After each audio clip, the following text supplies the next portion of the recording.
Welcome to the 53rd edition of the Boxing Gossip podcast. Thanks to everyone who's joined already. Wednesdays at 8:30, we go live. I can see a lot of the regular faces in the chat. Shout out to everyone who's joined in. Team Groves, Jared, Matt Berry, Nat, a few others, Titus. Hope everyone is looking forward to the show tonight. Delighted to again be joined by Irish Tom, by Jet, and by our new panelist Jay, who's returned after his performance last week. Jay and I have been in contract negotiations for the majority of the week, and it wasn't easy, but we've got him back. So I hope everyone appreciates the effort. Packed show tonight, as always, lots to discuss. We're going to start by talking about last week's boxing. So we'll start by bringing in Jay. Jay, first and foremost, how are you doing, mate? And thanks for coming back and joining us again. No problem, very well. I noticed that no one was standing up, although I can't see Irish Tom, so we'll have to renegotiate, I think, by the end of the week. There you go. Always looking for an angle.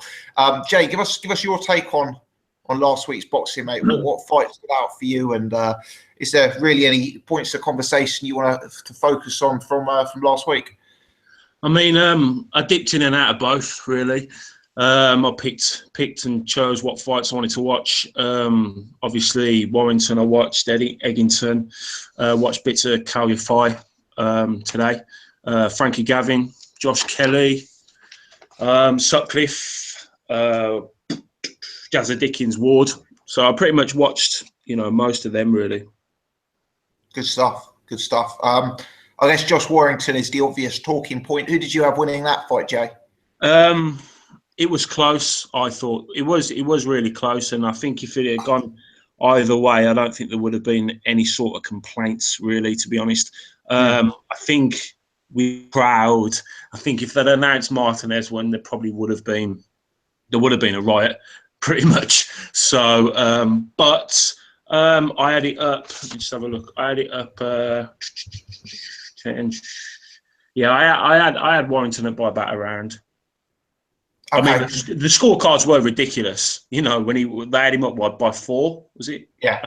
To the judges, which is just. I mean, it's judging that's subjective, really. I think. Is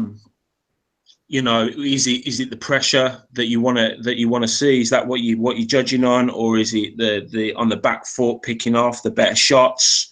I think Kiko Martinez did himself a lot of credit, really, when everyone possibly thought he might have been shot, and maybe is he not the fight he was, or is Josh Warrington just not that good?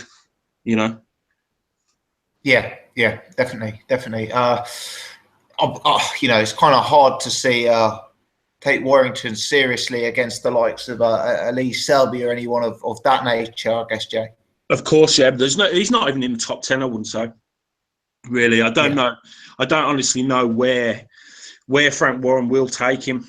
I mean, he's obviously moved to Frank Warren because I think he believes himself he deserves a title shot or deserves the bigger names. But I'd be very worried if I was Frank Warren about putting him in with those top names in the division, because it's a great division, isn't it? You Frampton and your Santa Cruz, Gary Russell, Definitely. And I guess from a business perspective, he sells a lot of tickets.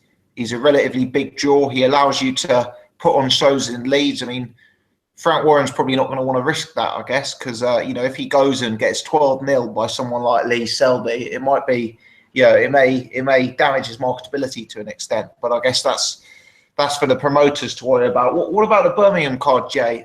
Did anyone's performance really impress you? I'll start off with Frankie Gavin. Go on. This is a guy that, as an amateur, had great amateur background, was seen as someone that was going to do very well, was going to be a pound-for-pound British star, pound-for-pound in Britain, not necessarily the world, but definitely had masses of ability, and it's very sad to see. It saddened me watching that fight because, I mean, more sad not for Frankie Gavin himself, because he's only got himself to blame with weight issues, etc., but But with the waste of talent, I mean, I watched that fight. Obviously, he's completely out of shape. He didn't come in weight again, which is unacceptable. But there were flashes when you notice his accuracy was good, 2 or 3 punches. He steps out the way nice. He moved out of the ring, but it was flashes. I mean, we're talking twice in a round. But you can see that there is ability there. But his conditioning is unacceptable. And I don't really listen to Dave Caldwell too much, but Dave Caldwell makes the point of that, you know, you can only look after a fighter when he's in the gym. When he walks out of the gym, then it's down to him. which is obviously true, but there's no excuses not being able to make the weight after, and this is a continuous thing now.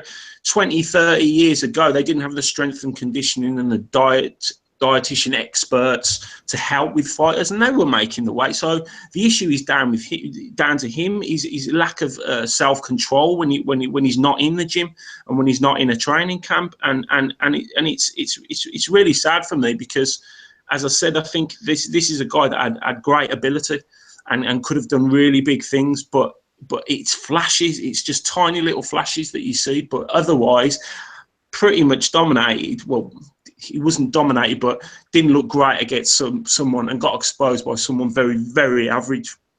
And after seeing him talk about that he's very confident to get back into a title shot, I don't know what title he's thinking about. I think maybe Midlands area title, because world title, not a chance. I would say to him, just stop now, because you'll do yourself damage. But, you know, obviously I and no one else can tell a fighter when to stop, and nor should we. But really, yeah, he's a big disappointment to me. Yeah, he's not learned from his mistakes at all, has he? Which is a big negative. What about Caliafai, Eggington, those sort of guys? Any of them stand out to you in particular, Joe? Eggington is... What an engine. This guy's got a fabulous engine. He never stops.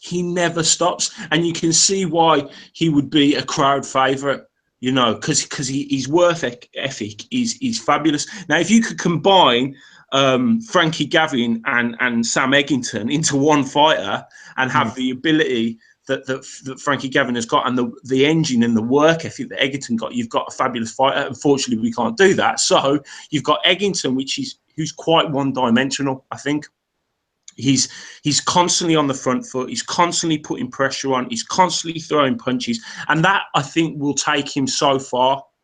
The point is going to be is when he finds someone who has got that technical ability, can fight off the back foot, can move, can weave, can use the ring, and this is when we find out how far Sam Eggington can go. He can take a punch, which will get him so far, and his work ethic will take him so far, but he's only 23, so whether he can develop, whether he can improve, I'm not so sure. But when they start talking to him, talking about, you know, Garcia, Keith Thurman, Pacquiao, people like that. Could you imagine Sam Eggington against Pacquiao, or taking a left-hand counter from Garcia? I mean, I don't, you know, but you're talking 3 or 4 fights time. So whether in that time at the age of 23 he can develop and change up and improve his skills, that's yet to be seen. But could you see him mixing it with Kell Brook, with as I said, Pacquiao, with Keith Thurman, Danny Garcia? I'm not so sure. Could he even, you know, I don't know what step he'll take next. Maybe he'll defend the European a few times and then look to step him up. But he's going to be a target, and someone's going to put a target on his head. And someone like Porter, or who's Porter just fight? What's his name? Berto. Is Berto going to look at him and go, right, yeah, we'll grab him. You know, we'll have that. You know what I mean? They can come over to England. They can make a few quid out of it, because Eddie Hearn obviously loves Sam Eggington, and we'll build that fight. But I think eventually he'll get exposed once he'll step up in levels. Definitely. Yeah, I don't disagree there, Jay. What about your fight? Your fight, I was in and out of that fight. Yeah, I think the opponent wasn't great. He's technically very good. You can tell he was a good amateur. As I said, the opponent was not great. again, I'm wondering where they're going to step him up to now. How would he fare against, say, Gonzalez? I'm not so sure. I think you've really got to. That I think he was a homecoming fight. He's won the title. Let's show him off a little bit, as they do with every fighter. Let's give him a bit of exposure. And it's a nice, easy fight. Once he steps up to those top four guys, I'm not sure. We'll have to see, to be honest with you. Excellent stuff. All right, cheers, Jay, mate. Thanks for that. Come back to you in a little bit. 150 of you guys watching live now, so thanks to everyone for joining. Please take the time to hit the thumbs up button, so we can get a bit more visibility to this and hopefully have more and more people joining the channel. We'll go over to Jet. Jet, update the people. How are the exams going? Fan favorite now. No, they actually went well. I've actually finished just now, so yeah, all sweet on my side. Superb. Glad to hear it, mate. So with your reputation as our lower weight classes correspondent, I've got to bring you in straight away on your fight. I guess we'll start with the small guys and work our way up. So what was your perspective on your fight? Yeah, I mean, for me, he wasn't electric in there. I did think he was going to knock Muranaka out, but Muranaka was quite tough out there. So yeah, it was a decent fight. He won very comfortably for me, I guess. Comfortably enough, maybe 9 rounds to 3 or something like that. And yeah, as Jay says, definite homecoming fight. Tough against the top guys. Carlos Cuadras. It won't. I know he's calling out Gonzalez, but I don't think he's serious about that. At least at this moment in time, Gonzalez has got a rematch with Saw Rungvisai. So yeah, Kal Yafai is young. He's got time to develop. He's obviously a good world champion. He's beaten a very good opponent in Luis Concepcion. So yeah, he definitely has scope to improve. Let's put it that way. And his brother, I think his brother was on the bill. Was it? Am I correct? Since we're sticking to the light guys, he's a super bantam. He was fighting Sean Davis. I think it was a derby sort of fight. Gamal Ifai, I wasn't really high on him, to be honest. I've never really been high on him, but he's definitely improved. He has definitely improved in his last 3-4 fights. He's fought better level of opposition, and yeah, he's definitely got a lot better. He knocked him down 6 times, I think it was, and yeah, good showing from him. So the lighter guys, I guess, made a name for themselves, I guess, on this card, even though it wasn't a headline sort of standout card, I guess. Yeah. Sticking with Birmingham, before we go up to Leeds, let's talk about a guy who wasn't particularly light. Cruiserweight, Frankie Gavin. Goodness me. I mean, this is embarrassing, to be honest. Frankie Gavin, he makes he makes other people look dedicated to the sport that necessarily aren't. I mean, it's fucking shit, to be honest. Like, for 149, did he come in at or something like that? Do you know what was bizarre? Is they made the catch rate for 149 tight as hell at that. He was standing on the scales and it was kind of 149.2, 149.1. Yeah, sorry. Just about squeaked in. But, his last fight, he said, I've learned from my mistakes. I know it's 140 or nothing. I know I've got to cut down to 140. So and what does he do? Well, he's in 149. I mean, what's worse is he bloody... he said in an IFL TV interview again after the fight, he goes, "Oh, I need to get down to 140."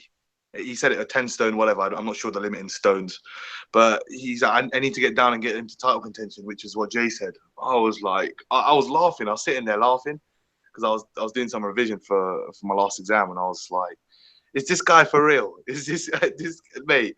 I could probably make 140, and let's put it this way.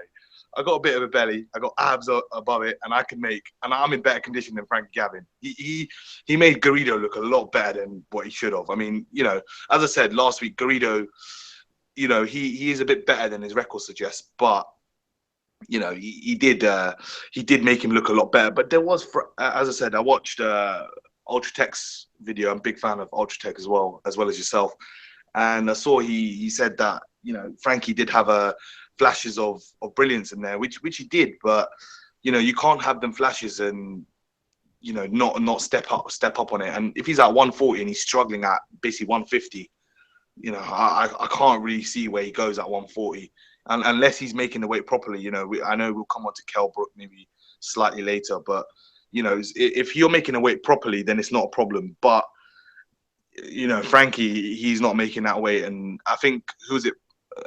Sam Egington, but Dave Caldwell actually said that, and he really needs to step up his act if he's actually going to continue in boxing in any way, shape, or form. Daniel Edwards says in the chat, Frankie Gavin is the biggest joke in boxing, and that includes Anthony Ogogo. Strong word. He's not far from it. Let's put it that way. He's not far from it.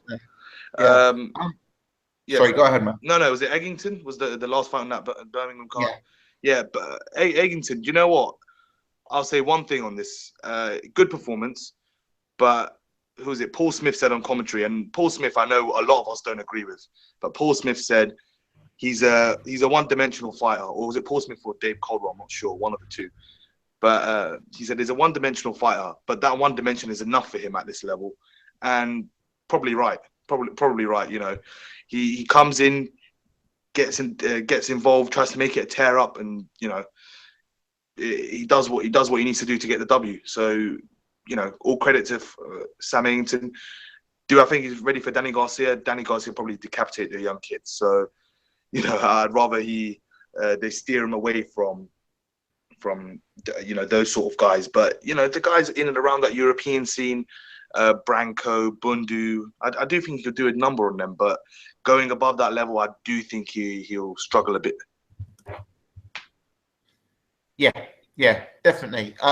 Switching the pace and bringing in the Leeds card, Jet. Start by asking who won the fight on your card. Yeah, I mean, we briefly spoke about it just off air, but I think Kiko won the fight 7-5. I think he was bringing the pace.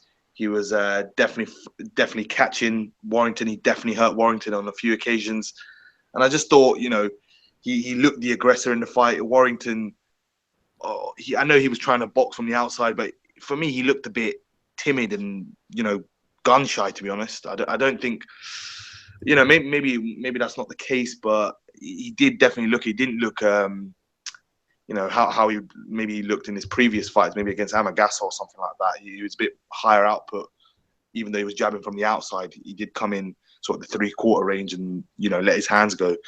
He said he hurt Kiko. I know he may have hurt Kiko once or twice, but Kiko definitely hurt him more times than Warrington hurt Kiko for me. So 7-5. I don't think it's wide. I would understand if someone gave it to Warrington. I could see that, or someone gives it a draw. I think you scored it a draw on your post-fight video, if I'm correct. So I can understand. It was basically like a swing fight, whoever you score it for, and it was a very, very close fight. But just for me, Kiko did enough. I obviously Kiko, and the problem is Kiko's kind of at the stage that he's shot. He's a very small guy at the weight. We've previously all said he's a bantamweight. So where does Warrington go from here? I know he's calling out Selby, but let's be honest, he gets absolutely slaughtered, and he gets iced by any of the world champions. And Lee Selby's not a big puncher. He probably just cruised to a 12-round decision, but I wouldn't be surprised if he knocks him out late. I'll be honest. Warrington is poor, very poor. I think Dennis Kalin beats him as well, the European featherweight champion as well. Yeah, do you think Frank's going to just be inclined to keep him in Leeds and keep selling out arenas and having nights like that rather than moving him up a level? Because for me, it seems likely that a move up in level ends with him getting caught out. Yeah, I mean, that's a very difficult one that Frank has to deal with now. Obviously, he looks to have done a solid foundation job. I mean, for me, the fight itself, it wasn't a barn burner, as in terms of the names itself. Warrington obviously is in Leeds, but Kiko's been in, he's lost a few fights, and maybe someone like if maybe they bought Amagasa, if he hadn't bought him before, may have been a slightly better name at the time in hindsight. But obviously he's a big cash cow for Frank now. not Eddie, but Frank. And Nicola Adams is also from Leeds, I think. So there's a lot of money for both of them, investing in both of them for Frank. So it's difficult. I don't know if he wants to go off the European. He's obviously chasing world honours. He says he's quite highly ranked in the governing bodies. I think he's number 2 in the WBC. So I'd say he'd probably keep him there for another few fights, and get him some real tough opponents that are really going to challenge him. But at the same time, Warrington has a realistic shot of beating them. So European sort of level guys at the weight. I don't know if he wants to chuck him in with a European champion because it's very risky. And Dennis Kalin is a very good operator at that level. So I think Frank was probably going to keep him there, give him a few fights, 2 or 3 fights, and then maybe get him a world title shot. And it's not difficult, if it's anywhere else in the UK, I don't think Warrington's a draw at all. But in Leeds, he's massive there, and I wouldn't be surprised if someone like Selby would fight him there. It makes business sense for the other party, I guess, to fight Warrington in Leeds, and it's a pretty easy win, to be honest. Certainly. Okay, Jep, cool. Thanks for that, mate. I'll bring you back in just a minute. 166 of you guys watching now. Less than a third of you have hit the thumbs up button. So help a man out. Click that thumbs up button, please, so we can get this out to a slightly wider audience. Let me bring in. It's time to get the key and unlock his cage. Let me bring in Iris. Tom, Iris, how's life? Not too bad. Good stuff. I've got to start by asking you about this scoring. Bad scoring, in your opinion, or not far off? Moderately bad scoring. I don't think the draw scorecard. I personally didn't score a fight, but I probably thought that Martinez won at 7-5. Could see a draw, maybe see 7-5 for Warrington. So they're a bit off. They're not the worst scorecards I've ever seen before, but it's looking like the Eddie the envelope stuff. Frank is learning. He's seen the blueprint. He has seen the blueprint. Next he's going to start doing impressions of fighters as well. We'll see how good he is then. That would be Frank Warren doing impressions of Chris Eubanks Senior. Would really make my life. Yeah, it'd be spectacular. It would be, yeah, indeed. Josh Warrington, where do you take him from here? Look, he's exactly where we all kind of thought he was. He's at that British to European level. The thing is with Josh Warrington is that he is learning and he's getting better. I agree there.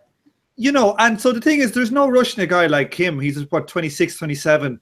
Kiko, we had this argument last week. Some of you guys thought it was a terrible matchmaking. I thought it was good matchmaking. You got a world-class fighter on the way down, meeting a guy trying to make his way up.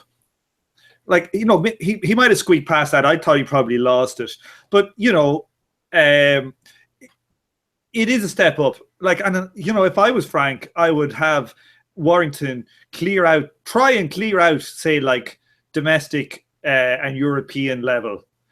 You could have another 4 or 5 fights. There's no rush in putting him into a title fight for another couple of years, because I think if they do that, he'll get cleaned out.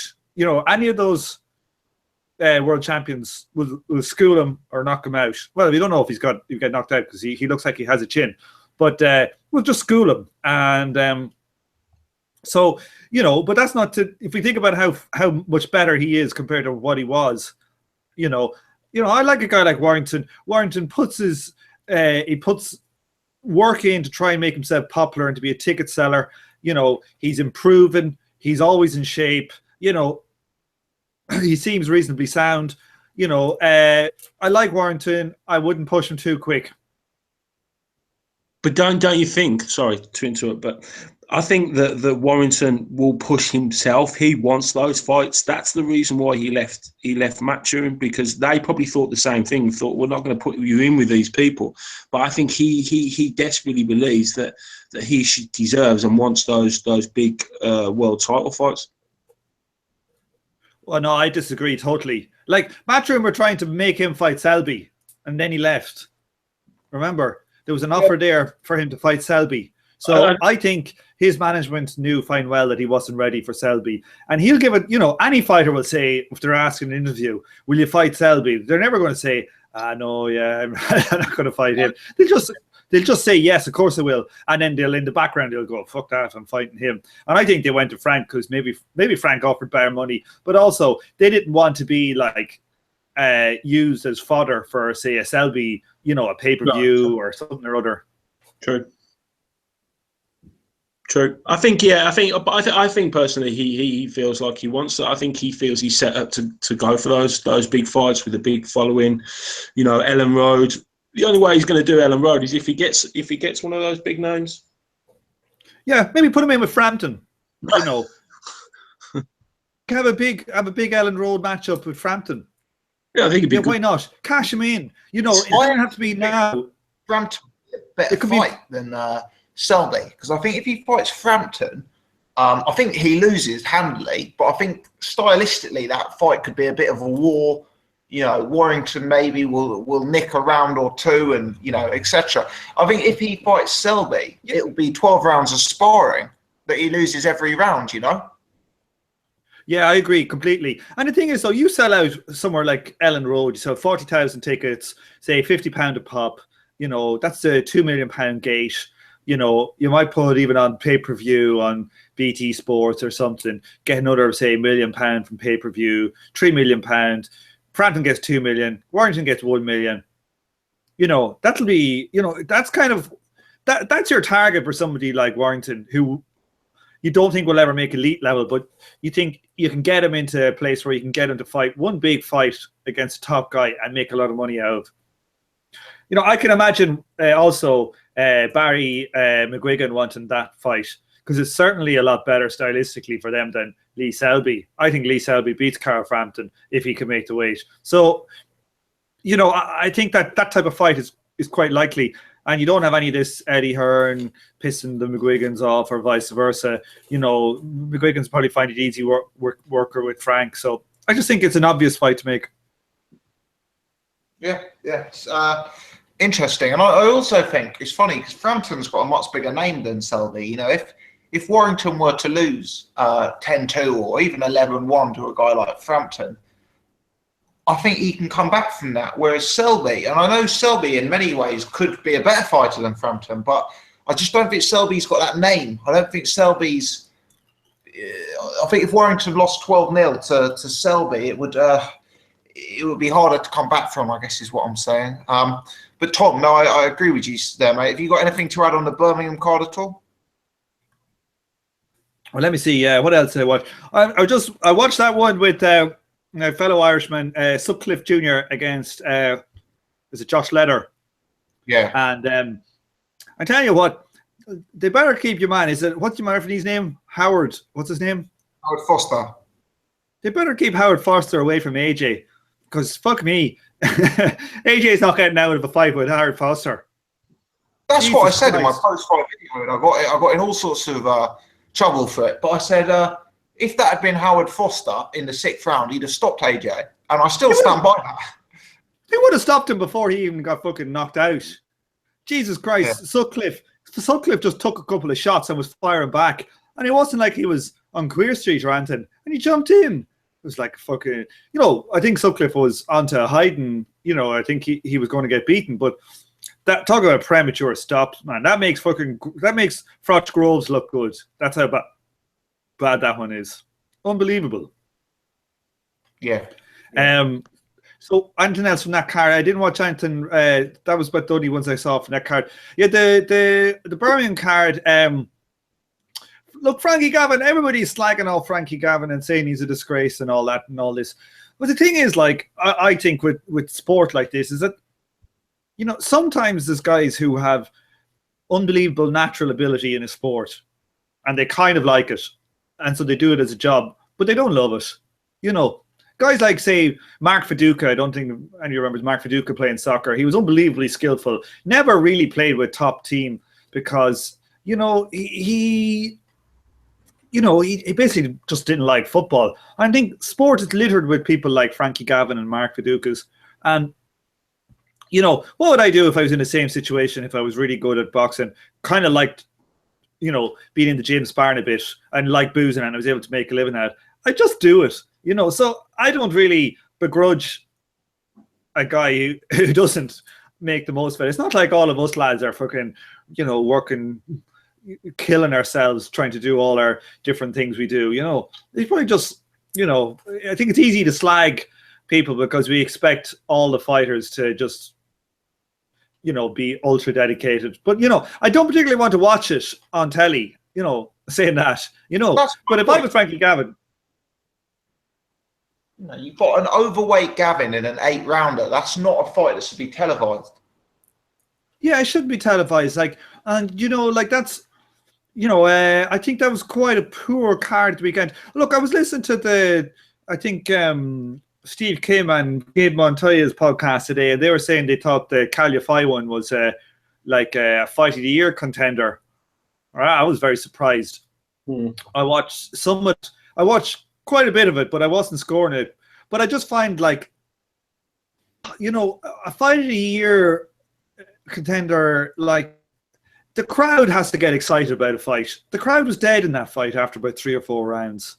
And, you know, the atmosphere in there was good for Eggington. I don't know how sold out it was or anything, but the Eggington fight was there was atmosphere. But for Calify, he's a lot of work to do. What's the story about calling out like a guy who has a fight? What's the point in doing that? That just means you don't want to call out anybody fucking who can fight you. You know, it's kind of absurd. It'd be like, you know, somebody now calling out, Billy Joe Saunders calling out Canelo right now, you know, for his next fight. You know, it's kind of bullshit. But, you know, Eggington as well. Eggington's fucking... Is there a fight fan who doesn't like Eggington? You know, I think he must be like... Is he the number one kind of like cult hero fight boxer in the UK? He's got to be. Yeah, he's the new Carl Froch. No, Carl Froch wasn't a cult hero. Fuck that. Apparently, that's what they said. He's got shades of Carl Froch about him.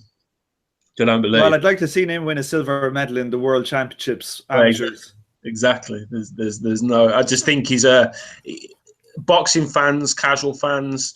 He's just, because he's non-stop and he's come forward and he's a little bit reckless at times, but he's got such a great engine that from an outsider, if you're not looking at it as a purist, he is good to watch, isn't he? You know, he is. But you know, people slag off Frankie Gavin for not making weight. But look, you only need one look at Sam Eggington to know that he's mainlining H to make that 147 pound limit. No, he's dedicated, Tom.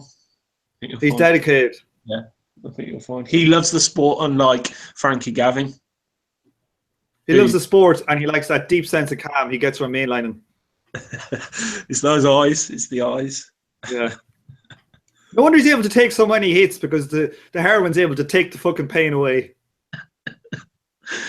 Tom, stop him now, please.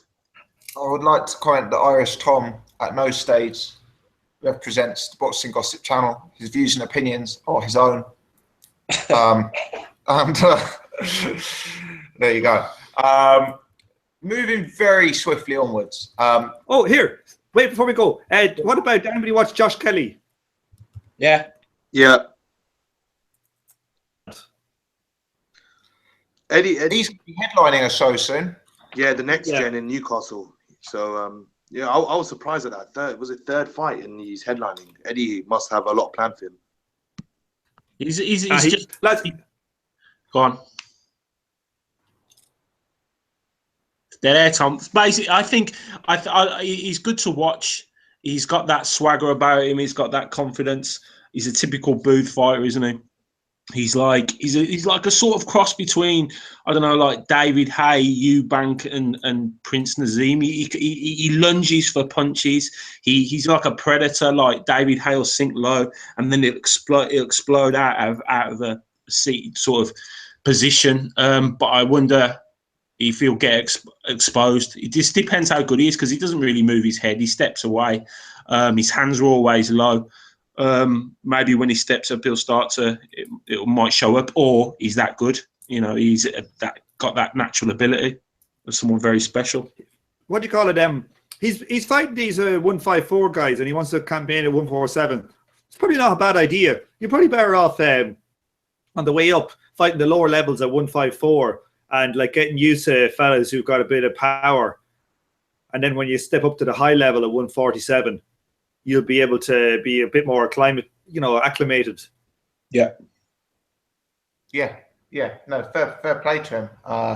And the level of opposition, well, certainly on debut, was certainly not bad. So, he's certainly one to watch as he continues to step up in level. All right, guys, we're going to do something a little bit different today with the news section. So, previously, I've gone to one particular member of the panel and said, what's your thoughts on this news story? We're going to try and make it a little bit more conversational. So what I'm going to do is introduce a news story, and then we're going to have a little bit of a free-for-all. And I'm going to start with one story, which has probably flown under the radar and you wouldn't think would be a main topic of conversation tonight. But it's actually one that I have literally received countless messages on. Like tweets, Facebooks, emails, everyone wanting us to discuss this. So I'm going to introduce it first, just based on the fact that, surprisingly, there seems to be huge interest in it. Paul Smith, another bite of the cherry, world title fight against Tyrone Zoiga in Germany in June, I believe. I think the general reaction that I've got has been one of absolute outrage. How can he be ranked so highly to be given a world title shot, given recent performances and lack of opposition? It looks like he was inserted into the rankings late doors, ahead of making this fight. And it really seems to have put people's nose out of joint, this one. So,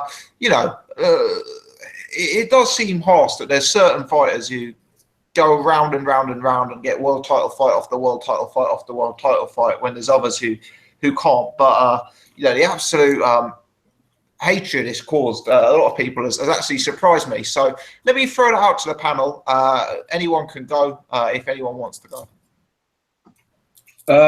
It's an absolute ridiculous. It's WBA up to their tricks. It's ridiculous. I kind of thought this was coming because I saw him ringside. I think it was the Abraham fight in Germany. I think I saw him ringside sitting next to one of the Sauerlands, Calais, I think. So I kind of thought there was something going on there, that he was going to get a fight with Abraham or something like that. I mean, if you look, he fought Abraham first, 2015. Debatable decision, so they say. Fought Abraham again, got beat. Andre Ward didn't come on weight, got beat. And then he's had, 3 fights against no one, or average, lower end boxers. And then he gets given this title shot, which is, I do wonder if WBA want to sit nicely inside Eddie Hearn's pocket, view to Anthony Joshua, super belts, etc., etc. They've got history of doing this, so in a way it doesn't surprise me. When I read about it, but it is a diabolical decision, and he'll probably lose again. Yeah. Bookmakers make him a 7-2 outsider, so they think the younger Zoiga will probably have the beating of him, definitely. Anyone else? Well, here, lads, people have all these shows are, podcasts and stuff, and boxing people have been slagging off Frankie Gavin. Has Frankie Gavin made the weight better than Paul Smith in his career? Frankie Gavin has fought at a higher level, and Frankie Gavin has probably not fought at hasn't got a world title shot, but he probably deserves it as much as Paul Smith, and Paul Smith has had 3 or 4. Frankie Gavin's had a world title shot. Has he He not? hasn't. Oh, he had one with Kell Brook. You're right, but like Frankie Gavin has basically done more in his career than Paul Smith. You know, he was a decent British champion. Has a few names on his record that are recognisable.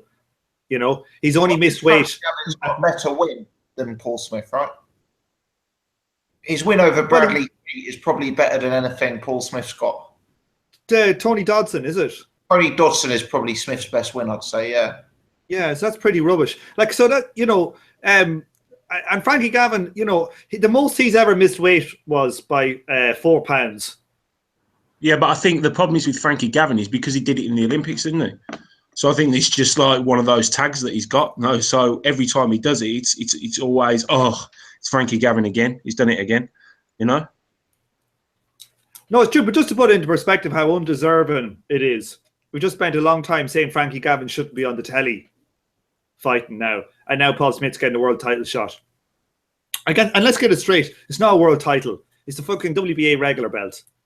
Yeah, and that's it. Like, nobody calls the WBC silver belt a world title. That's just a bullshit. So it's not a world title. There's only one world title in each. You know, this is just a WBA horseshit. Sorry to interrupt, but this is actually to become the unified world champion at super middleweight. The what? What? The unified world champion at super middleweight. It is also Is for this the a troll? Global Boxing Union's world super middleweight title. So you've got 2 belts on the line, and both of them have the word super attached. Jesus Christ. Is that the WGB we're talking about? It's just down as the Global Boxing Union, so I guess GBU. GBU, yeah.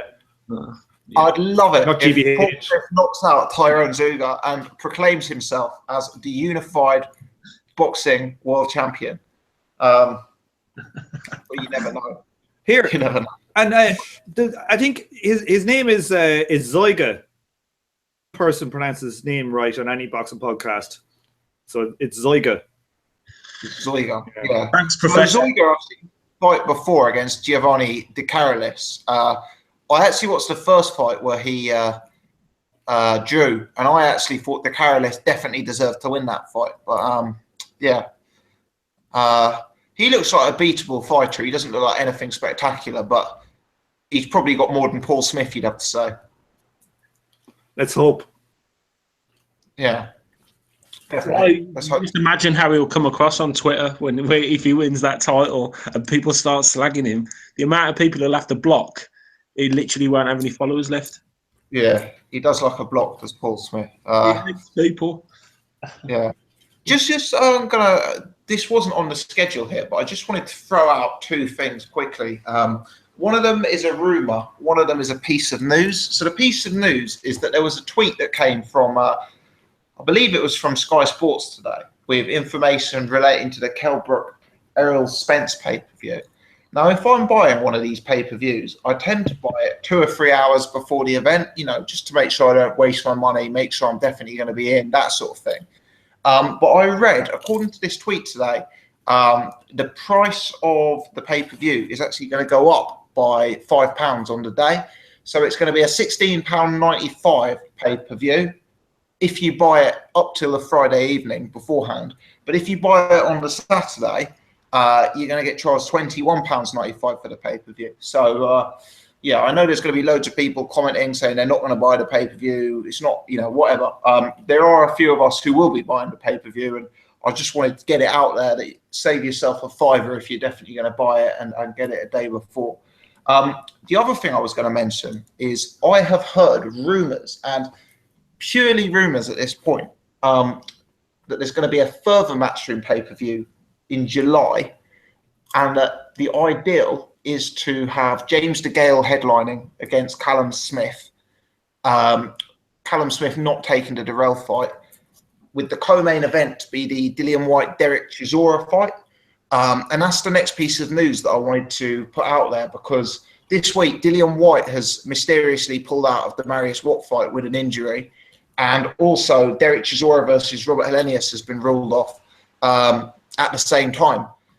So I guess that has led to various rumours that the rematch between those two could be on. Derek Chisora has certainly come out publicly and said that said that he wants that rematch. So, guys, what's your take on that? Is it a bit suspicious that both of their fights have kind of mysteriously been ruled off at the same time?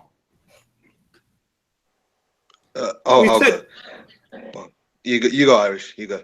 I'll just say one thing. We said earlier that Frank has been learning from Eddie. Well, it looks like Eddie's been learning from Frank. What with the pullouts? Yeah. Yeah. I wonder. I always speculated when that Whyte versus Watt fight got made. I was thinking, how many tickets are they going to sell for that? You know, Dillian Whyte, he's quite a big name, but you know, Whyte is he's not someone who's got hardcore Dillian Whyte fans who buy Whyte tickets to every fight, is there? I mean, the 0-2 against a guy like Marius Watt seemed to be quite ambitious for me. Apparently, Chisora Helenius has generated literally no interest either. So, yeah, it seems a bit odd that both of those fights are off, and maybe the rematch is looking likely. Well, Chisora never gave a reason. When they asked him, he was just like, "Oh, it's off." You know, there was no like, "Oh, I'm injured," or "He's injured," or this, that, and the other. He just said it's off. So I'd pretty much say the rumours are correct. And as you said, it's pretty ambitious to have Whyte, and maybe Eddie Hearn and Dillian thought that, you know, I believed in his brand, thought it was bigger than it actually was. And then when they start to do the numbers, they start to think, actually, this isn't going to work. So, yeah, let's pull it and give Wack a few quid for a bit of a sidestep. And there you go. There you have it. Yeah. I mean, that certainly appears to be the way. I'm hearing a lot of rumours about this, the Gale-Callum Smith fight as well. And it does kind of make sense because the purse bid for Callum Smith versus Anthony Durrell was a good while ago now, and haven't heard very much come out about that since. So, you know, potentially that could be another one on the cards. But Jet, did you want to get in on that one, mate? No, not really. I think Dillian Whyte actually pulled out with a foot injury or something like that. That's what came out of that news. Chisora was undisclosed information. That was that. And the pay-per-view price is actually changing on the Friday. So if you don't do it by Friday or midnight Thursday or something like that, that's what he said on the Sky thing. So I'm not sure. It might be Friday. So just for everyone to double check on the Sky box office website. Yeah. I mean, I'm not trying to keep raising it so I can help sell Sky a few more pay-per-views, but yeah, I just want to save people money. That's it. If they're actually going to buy it, then yeah, definitely. Definitely. So the pay-per-view price now has gone from $15.99, was it, and it's now up to $21.95. As in, I'm not talking about how this one is jumping up, but like say earlier this year, or what price was the pay-per-view last year? I think they varied from $14.99 through to about $16.99. So the plan now is to make them all £20. This is actually dearer. This is going to be £2 dearer than Joshua. Joshua was $19.95, wasn't it? That's correct. But the $21.95, I should say, Tom, is only if you buy it on the day of the fight. If you order that, if you order that in advance of the fight, it is $16.95 still. I know, but the vast majority probably come on the night. I would assume the vast majority of us order it on the day. Yeah. And I would also assume that people won't think to check the price. You know, they'll get in, they'll watch the boxing. You know, what I'm getting at is I don't think people are going to remember, I'll order it the day in advance, that sort of thing, you know? So is Eddie Hearn just going to turn full heel after he got booed at the Wembley crowd by Jet Spots? Is he going to like basically just start like charging 80 quid now for pay-per-views like Americans, say fuck it and just turn full heel? Yeah, I mean, it's difficult because I guess the more pay-per-views he's selling, the stronger the message that he's being given to keep charging the big bucks for them. I've got to say, I'm not saying I support the prices going up, but this is a hell of a card, this Kell Brook card. Do you think that they've put this price up purely? I mean, was this announced before Groves Chudinov was announced, and that they've got him on the bill, and they've thought, okay, well, we need to pay these two, so let's just up it by a couple of quid, and maybe the ticket sales aren't, because you can still get plenty of tickets. The ticket sales aren't as good as expected. I don't know. Maybe they've had to hike it, just to cover their costs as such, or to make. Surprised. Or maybe they've sold so many pay-per-views at 20 quid for the Joshua fight that they realise that the extra fiver, I appreciate this isn't Anthony Joshua, but maybe they've chucked out 20 quid there, and it's been their biggest success by absolute miles, and it's given them confidence that they can just continue to raise the price. But I will just give a shout out to this bill. So Joe Cordina on the undercard, Anthony Fowler debuting,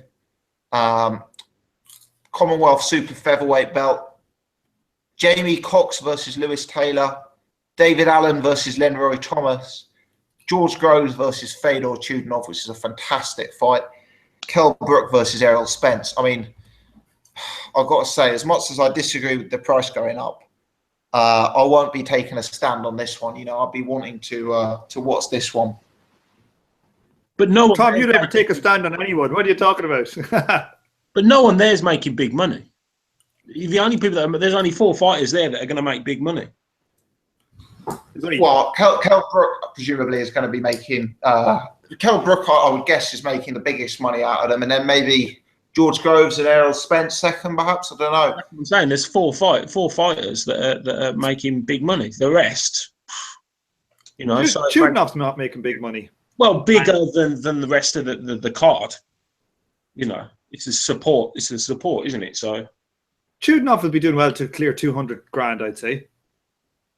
Yeah, and I'd say George Groves won't be getting much more than 400,000 or 500,000. Yeah, but then they're not selling tickets. Then obviously, Yeah, I think it'll. I think I wonder what kind of money. I wonder what kind of split your man is getting. Actually, I don't give a shit. Who cares? But one thing I'd like to say though is Kell Brook has been training out in the Canary Islands. Does anybody see that? Yes. That's a Ventura. Yeah, so he's going out doing the same trick that Sky Cycling do. They go out to a remote place like Canaries, which is hard to get to for testers, and then they can dope their heels off. No, that's my take on it. No, Fuerteventura is an Ingle gym. I've been there. It's an Ingle gym. So they've basically set up camp over there, and he's been going out there for 4 or 5 years now.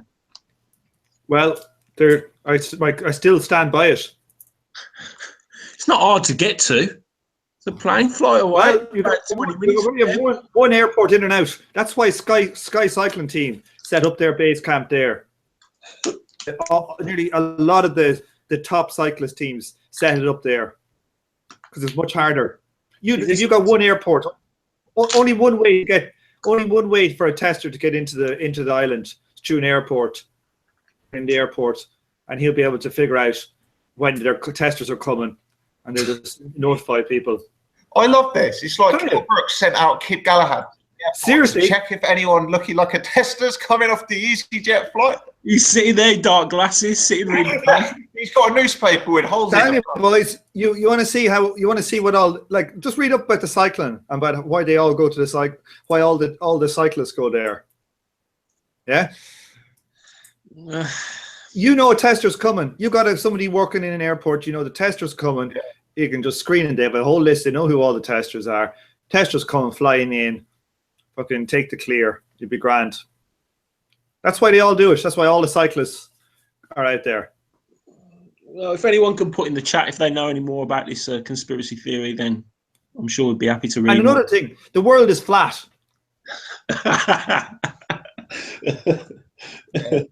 Absolutely. Do you believe Jeremy Corbyn's on the juice, Tom? No, you can just take a look at him. He's on the lithium. One look at him. He's filling those shirts out a little bit, I noticed. Not wearing a tie anymore because his neck's got a little too big.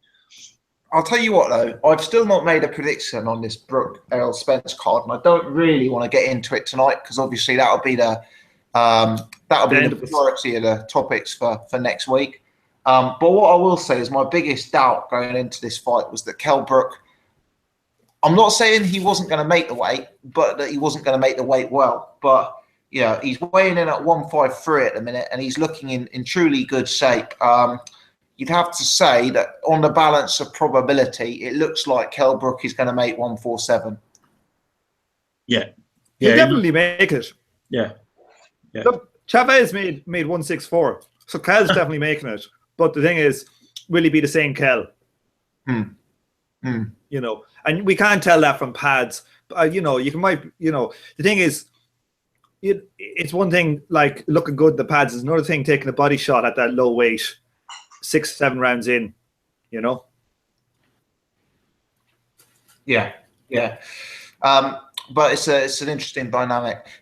Moving on, guys. A lot of speculation, including commentary from Eddie Hearn, that the Klitschko rematch is looking more on than off, and that they are proposing a return at the Millennium Stadium in Wales for the last weekend of October.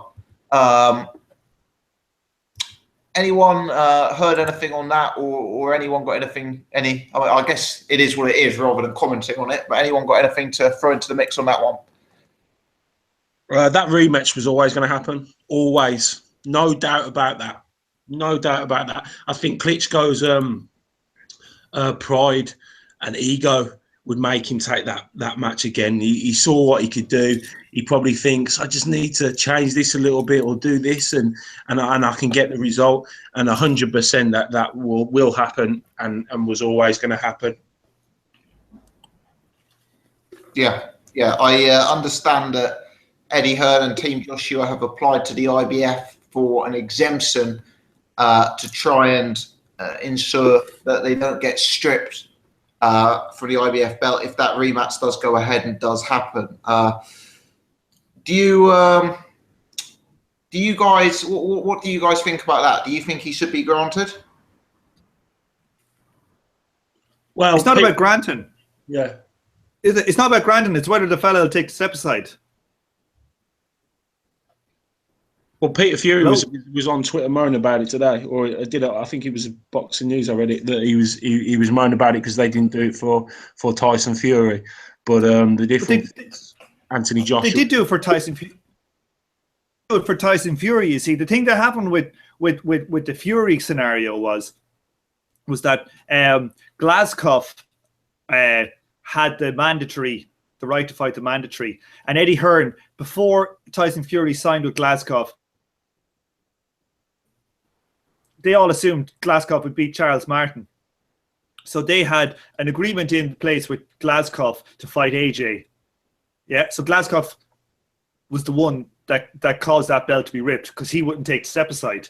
So if Pulev takes step aside this time, it's exactly the same scenario, only that Pulev will take it. If Pulev doesn't take it, they'll have to strip him. If they don't strip him and Pulev doesn't take the step aside, then it's bullshit. But until then, the Furies are just talking shite. Yeah, I guess that'll be the issue if Pulev demands the fight. And, and then they decide not to strip him. I guess that's... Where was Peter Fury saying that? Did he do an interview, Tom? I saw an interview today. I was reading it up this afternoon, and basically just saying that it's because no one likes Tyson Fury, and that's why they're allowing it for Joshua, because as Tom said that that Pulev was the mandatory. They said they just stripped him straight away. So I don't know. He was just complaining. But they are very. I suppose at this time, what you're going to talk about the doping hearing, they're probably very bitter towards the boxing community and the boxing boards at this point in time, aren't they? Yeah, without doubt. What do people make about Fury's return? He said he came up with another post. He'd been talking about the return for July on the Saunders undercard, which always seemed optimistic, and now he's saying more September time. So, how many more times is it going to be delayed? Is it sort of people don't even seem to really take his word as even relevant anymore, I guess.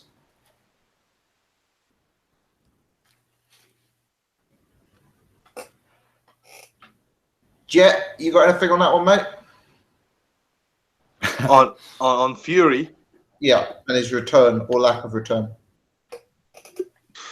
It is what it is. We're getting entertainment, I guess, from his videos.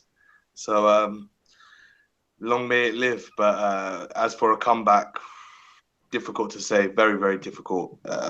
It's whether or not he'll be in shape and UCAD and there's various other stuff going on. So it all depends on a multitude of different factors. And as long as it comes all together, Tyson in the ring is what we want to see. So hopefully by maybe towards the end of the year, I know he's saying September, but I do think possibly at the end of the year, maybe the start of next year. It'd be surprising if he was still in the ring this year. But he's definitely losing weight and looking good. And obviously, I know he's been training with Billy Joe, and Billy Joe said he's lost 20, 25 pounds already. So yeah, things are on the up, I guess, for Tyson at this moment in time. Just getting past the hearings and whatnot.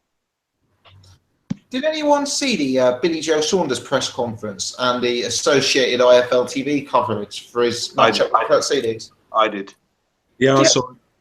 It was interesting because people were saying he looked like he'd lost a lot of weight and was in good shape. And at one point, he pulled up his shirt when Coogan was interviewing him, and he showed that he was looking quite ripped out in terms of his stomach. But I thought he looked massive still. I still think he looked like a sort of 14 and a half stone man.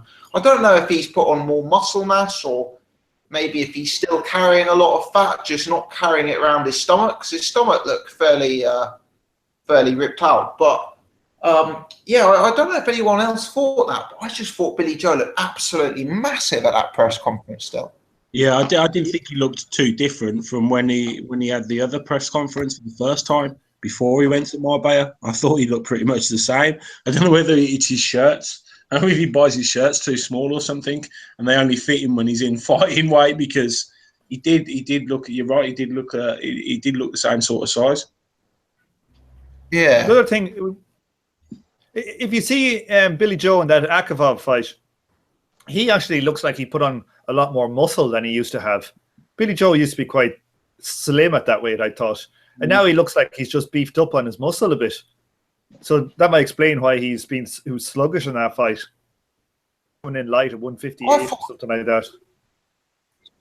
Yeah, I totally agree. But there's been lots of talk that he'll move to super middleweight at some stage. I've never really understood that. I always thought it was kind of due to a lack of discipline out the ring. But maybe 168, maybe a better weight for him in time. I don't know, because he does seem like he's increasingly heavy set compared to what he used to be. I don't know. Anyway, before I move on to look at next week's boxing, does anyone else have anything else to add on any of those news stories, or indeed anything else going on in the sport of boxing right now? No. Go on. Okay. Lots of boxing to discuss next week.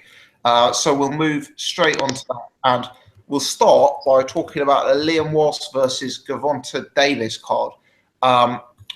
Unfortunately, I'm away with work this weekend, so I'm not going to be able to cover this one live.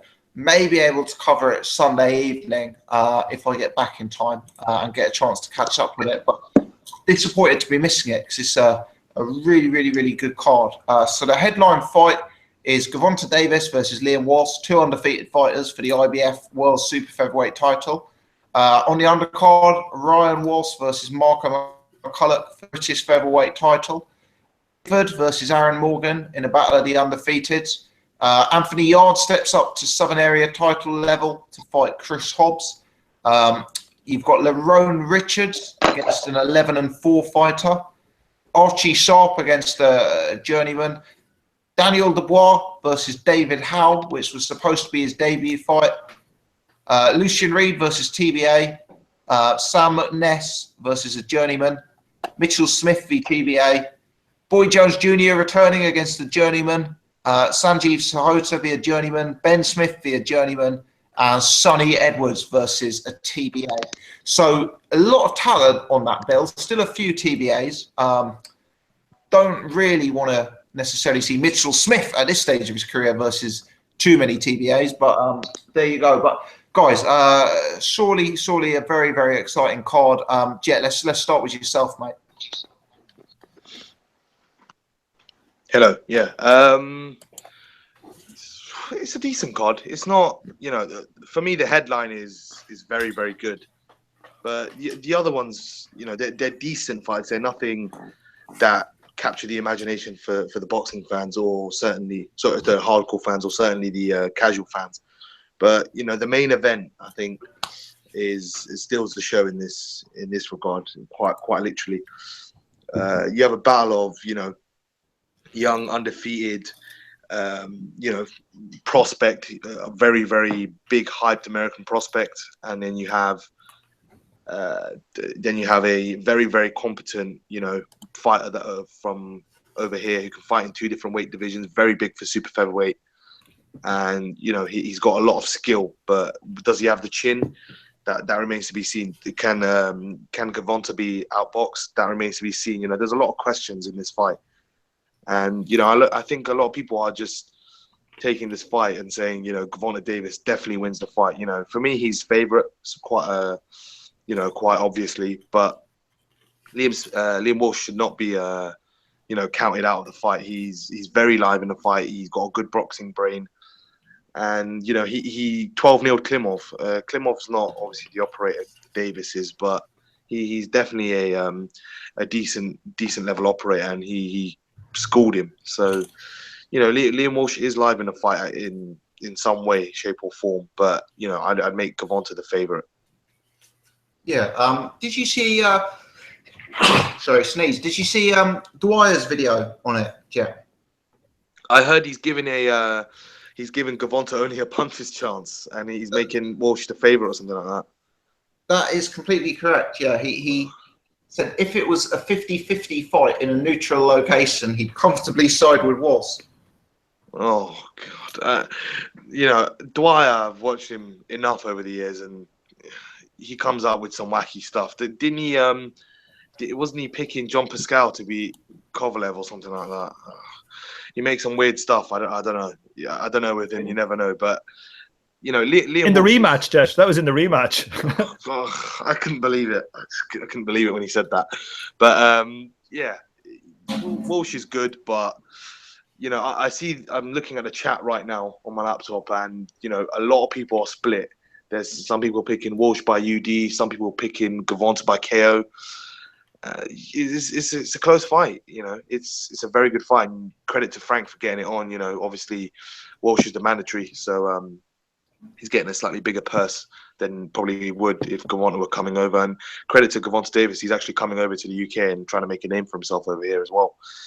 He's someone who's decent from the outside. I do think he needs to fix up on his footwork, but definitely he's got power. I think he's got serious power in both hands, and yeah, he's slippery on the outside as well. So it's going to be tough. It's going to be tough for Walsh, but I do think if he can get his jab going and Gervonta has an off night, definitely he's live in the fight in some shape or form. But I'd definitely make Gervonta the favourite in the fight.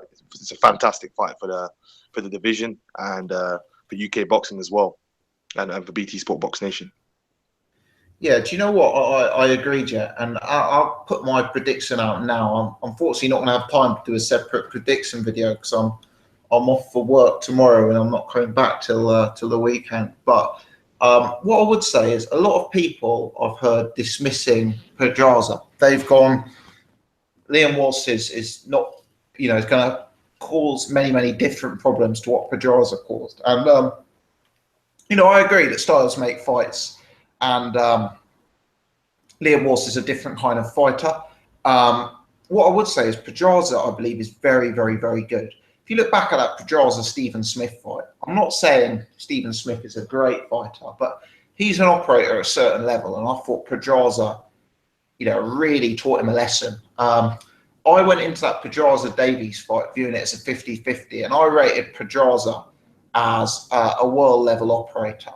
And for me, he just couldn't live with Davies. Now, Liam Walsh is a guy who is very skillful and does look very slick on his back foot and that sort of thing. But he is prone to getting caught, and he's prone to getting caught with some regularity. And when he does get caught, he's actually prone to getting hurt. I mean, we've seen him dropped on different occasions throughout his career to date. And, you know, Gervonta Davis seems to be not just a great boxer, but also someone with real power. And I think that whilst Liam Walsh made it good in the first round or two, I think a guy with the skill set of Davies is going to find a gap to hurt Liam Walsh quite early. And I think that he will probably have the power to stop him and to get him out of there early. So my prediction is Gervonta Davis in the first half of the fight by knockout, if I'm really frank. The other thing I would say, and we talk about guys like Paul Smith getting world title fight after world title fight. For me, it is regrettable, and I've said this before. I've been giving call-outs to Liam Walsh on this channel for maybe 3 or 4 years, and saying, when is it that Liam Walsh is going to have a fight above British level? And to be honest, he's never really been pushed. You know, even up to relatively recently, we've seen him in against like the Joe Murrays, the Gary Sykes of this world, these type of guys. He's never had a fight that's prepared him for a guy like Gervonta Davis. And for me, it is unfortunate that he's been kept well away from world level, and his opportunity at world level, he's going to get chucked straight in with a guy who could be the next big thing. And I just think stylistically it's all wrong for Liam Walsh personally. I view this.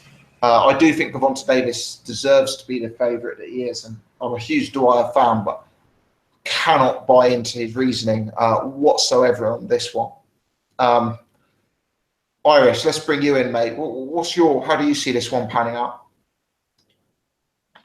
Yeah, I think it kind of same. I don't know if I don't know. If Liam Walsh is able to use his length and distance, he might do well. But I think that the thing is with Gervonta Davis that he doesn't look just like another world champion. He looks like he might be elite. You know, he looks like he could be a pound for pounder. And to step up from Andrei Klimov to fighting this guy, look, Klimov is just one of those guys who's a top 20, top 30 type fighter in most divisions, who's really quite basic and easy to hit. But Gervonta Davis isn't that easy to hit. And he actually is one of those few fighters, if I remember it correctly, the Pedraza fight, he's one of those few fighters who actually can use a shoulder roll effectively.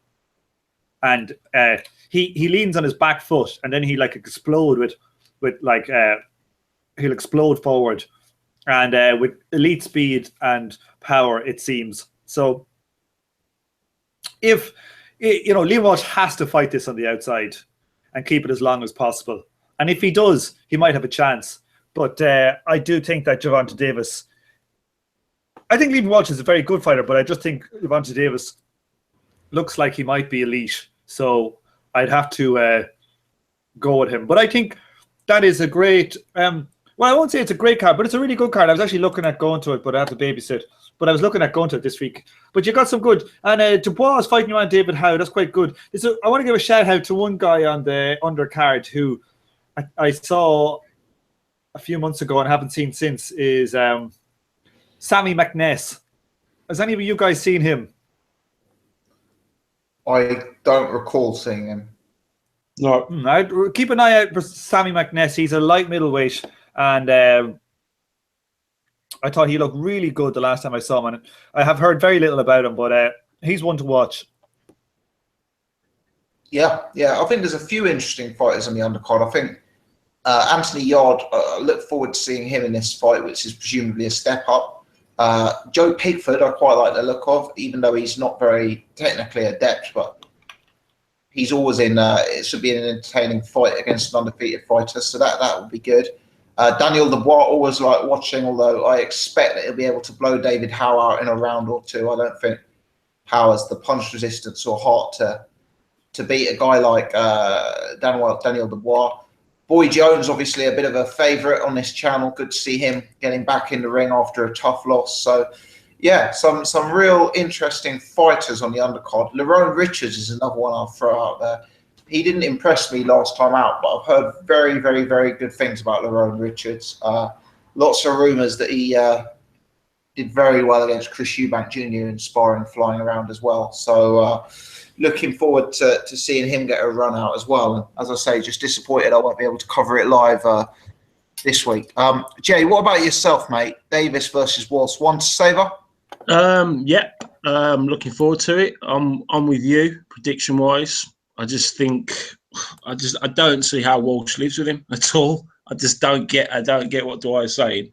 I think that this is his it's a good pick for him from Mayweather to come over and fight him. It's a good fight for him.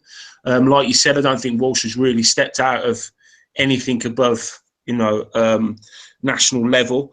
I've watched Gervonta Davis against. I watched him today. And I think he's a bit of it was a bit of a secret really in America. That they've had their eye on him for some time, and Pedraza was the breakout fight for him. And I can't see Walsh living with him at all. I've tried to find the positives with Walsh and how because a lot of people are saying they'll take Davis 7, 8, 9 rounds later on, and then Davis will sort of take over. But I just can't honestly see it. I really can't. So yeah, Davis all day within the probably 5th round knockout. As for the rest of the card, Dubois facing Howe. I think that's a good test. I think that's a good fight, really. I know he should wipe him out pretty quickly, but it's quite a good standard, really. Considering he's a big guy. Considering they were going to put him up against Dave Allen at his stage in the career, so I think that's a good fight. Pigford, Aaron Morgan. I know Aaron Morgan. I've seen him spar and I've seen him train. And I'm hoping that he wins. I think that's a fight. It's a breakout fight for both of them, really. They're stepping up, big cards, TV exposure, etc., etc. So I'm looking forward to that as well. Yeah, some interesting fighters, definitely. Jay, let me also ask you, similar to Paul Smith, Tyrone Zoiga, sorry, Tom will tell me off, another unified title fight this weekend. But this time for 2 real belts, the WBC and the WBO at 140. Terence Crawford versus Felix Diaz. Historically, we're quite big fans of Felix Diaz on this podcast. Obviously, haven't discussed him since you've joined. So give us your take on that fight, mate. I think it's Diaz's big test, first test since Lomo. How do I say it, Tom? Lomachenko. Oh, he's on mute. I think it's a Lomachenko. Lomachenko, yeah, Lomachenko. Or Lomachenko. Terence Crawford, I think, he's just head and shoulders above in that division. I mean, I love watching him because he's like a veteran. He's got such good range. He times his punches so well. I think he'll beat Diaz, to be honest. I think Diaz is going to have to get inside. He's got a smaller reach. He's really going to have to work the body and work the pocket. But I think Crawford will be able to deal with him. To be honest, I don't see anything but a Crawford win. And then hopefully he might go on to fight. I suppose Ndongo would probably be the next option for him, really, which could be interesting depending on styles. But Ndongo's quite awkward and could make anyone look bad. But I think if anyone can handle him again, Crawford. I just think Crawford is a pound for pound. He's just. I think I really, really rate him highly. Yeah, definitely. Jet, do you feel the same? Or do you give Felix Diaz a slight chance to the upset? I mean, Diaz is a good fighter, very good fighter. He gave Lamont Peterson some problems. Was it Lamont Peterson he fought in the last fight? Yeah. And he gave Sammy Vasquez. He beat Sammy Vasquez. So, from what we've seen of him, he is a very tricky customer. He can box from the outside. He's very small, although for the weight, even for 140, he's quite small. and he's tricky. He can box, but he can fight on the inside as well.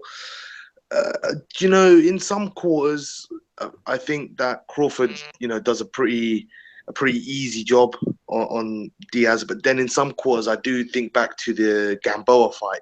I know that was at lightweight, but I do think to that fight, and maybe Diaz might have some comparable success to Gamboa. Although I do think Crawford probably, he has improved definitely since that fight, and he should be a bit too much for Diaz. But I do think Diaz can make it tricky at times. So I'd make Crawford obviously a pretty decent favorite, but Diaz could cause some problems in there, similar to how Walsh could cause a few problems to Gervonta Davis. But the favorites here are quite quite substantial in these sort of fights. Absolutely. I have to echo those sentiments, really. I'm a big Felix Diaz fan. I think he's a very, very good fighter. I think he does a lot of things that are different to the norm. I like his style. I like the fact that he presents a fairly unique test, but I just think Terence Crawford is in that sort of super elite bracket that Felix Diaz, unfortunately, is not at this stage. Tom, let's bring yourself back in, mate. I know you were a fan of this fight when it was announced. Yeah, I'm a fan of the fight, but I think it's I expect it to be a kind of clear win for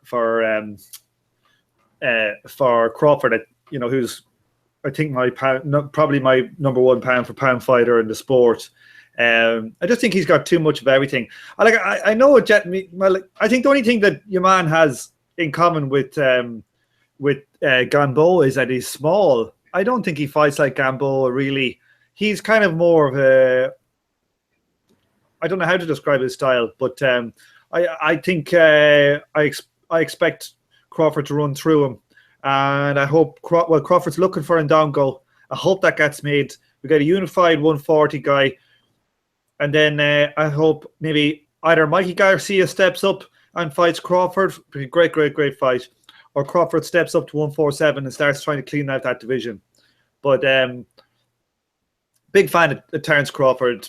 I think he's the most skillful. Maybe you make a case for Lomachenko's pretty good, but I think I think he's the most skillful fighter in the sport today. Yeah. Do you think he'll stop Diaz, or do you think it will labour to a decision? I don't think he'll stop him. I think it'll be a points decision. I expect probably Diaz maybe to take 2 to 3 rounds off him, but it'll be a 9-3 stop him. That one thing we're talking about Kell Brook before. Just when I remember, if I don't say it next week, that I think the bet to make is Kell Brook on points, and also you can get the market a split decision. I think that would be a good. Split decision. You think it's going to be a robbery, do you? Well, I think if it goes to points, Kell will more than likely win one of those cards. Yeah. So he might win all 3. He might win 2, but even if he gets outclassed, he'll win 1 unless he gets totally beaten up. But I think that's probably a good bet. You can usually get ahead at like 25-1 or something. Yeah. Okay, interesting stuff. Tom, there's also a triple header in the States in addition to that Crawford card. Gary Russell Jr. takes on Oscar Escandon for the WBC featherweight strap. Andre Dirrell takes on Jose Uzcategui for the interim IBF World Super Middleweight title. And finally, in an interesting fight at light welterweight, Francis Bartholomew takes on none other than Ricky Burns' theft victim, Kirill Relik. Will you have your eye on any of them, mate? I will. It's a torrid weekend for the boxing fan. There's so much stuff on, but I'll keep an eye out and look for them. What was the first fight you mentioned? Gary Russell Jr. versus Oscar Escandon. Oh yeah. Gary Russell Jr. When's the last time he fought anybody of any note? I haven't seen this Escandon guy, but it's another shite Gary Russell fight. Once a year he'll fight someone shite. That guy should be one of the top American boxers. He should be should be one of those people that boxing fans know and get to see 3 times a year. So I kind of lost interest in him. Fair enough. There's also, bizarrely, there's also 1 or 2 boxing cards on Friday night. There's a bill at the Brentwood Centre in Essex. Colin Lines versus Mario Petrov, and 1 or 2 undefeated fighters coming through. And there's also a bill, which is quite an interesting bill actually, a few interesting fights in Bolton, which is headlined by the Frank Warren prospect Zelfa Barrett. And there's 1 or 2 fighters you really wouldn't expect who've snuck in on that undercard. So you've got Haroon Khan, Amir Khan's younger brother, versus TBA. And you've got Alexander Ustinov versus TBA. Luke Blackledge also features on the card, as well as several other undefeated boxers. So just thought I'd give that one a shout out as well, in case anyone's inclined to check it out. But Jet, any other thoughts on this weekend's boxing from yourself? Potentially an American triple header? Yeah, does not too bad. I mean, Gary Russell should win fairly comfortably. He's fighting the guy who Escandon beat Castellanos, who beat Gamboa recently. So it's not a terrible opponent, but he should do a fair good number on him. Should look good in beating Escandon. Dirrell versus Uzkaskai is a pretty decent fight as well. Uzkaskai is a big puncher. I saw him knock out, was it Julius Jackson in 2 rounds, quite a while ago at 168. So depends what Andre Dirrell has left, I guess. If he's completely shot, then it'll be a bit difficult. But I'd expect him to come out with a win if he's got anything about him. But Uzkaskai got a puncher's chance, definitely more than a puncher's chance, maybe. And the Barthélemy Relic fight, that's a pretty decent fight. But Relic, against Burns, he did very well. But I just think Barthélemy is a bit, a step up over Burns, and he's a thorough step up over Burns. So I'd take Barthélemy in that fight. I think that's a WBA final eliminator, if I'm correct. So yeah, that's not too bad. Not there's too much boxing on though this weekend. Can't really complain. So a lot to catch up on. That'll be a good thing on the Sunday. Won't have anything to do on the Sunday, so I'll just chill and watch the boxing, I guess.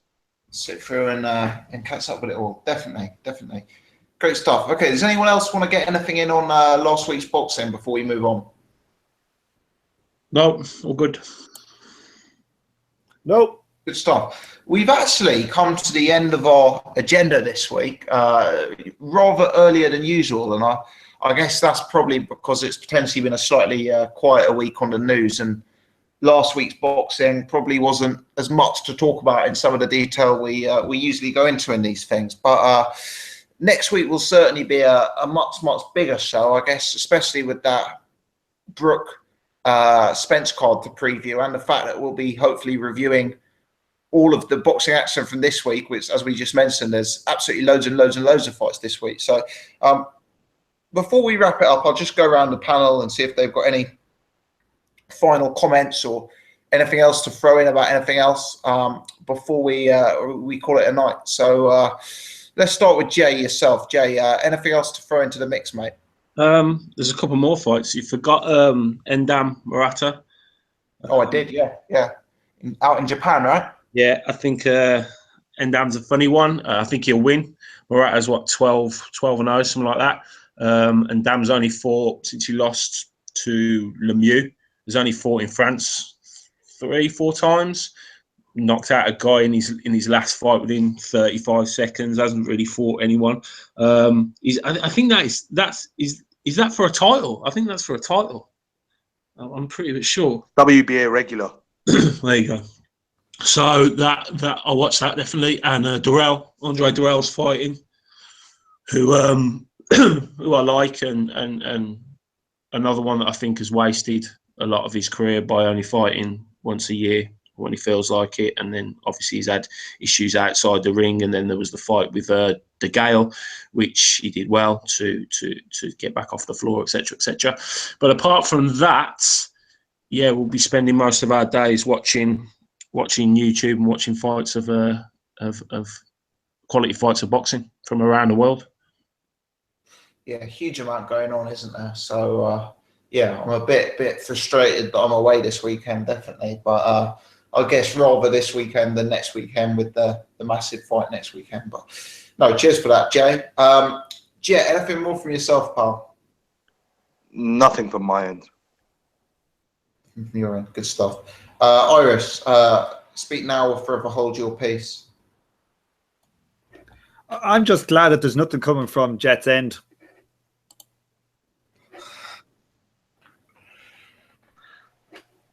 I'll just let that sink in for a few more seconds. Don't let it sink in.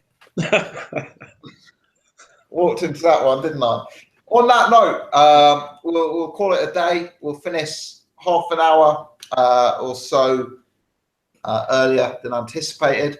I'm actually, as I say, this will be the last thing that we do on the channel now till either Sunday or maybe next Monday.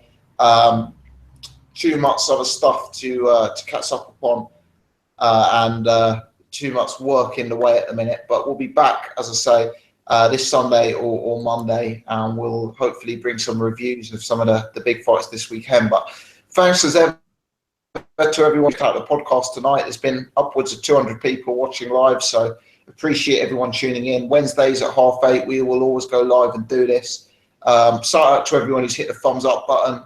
There's 97 of you who've done that already. So if you're watching at a later date when this has been uploaded to YouTube, please join the group and hit the thumbs up button so we can keep getting a wider audience involved. And if you're new or you haven't done so before, do take the time, as always, to press subscribe so you can check out all of our other stuff. But the only other thing for me to do is thank the panel. Thanks to Jet, thanks to Jay, thanks to Irish Tom.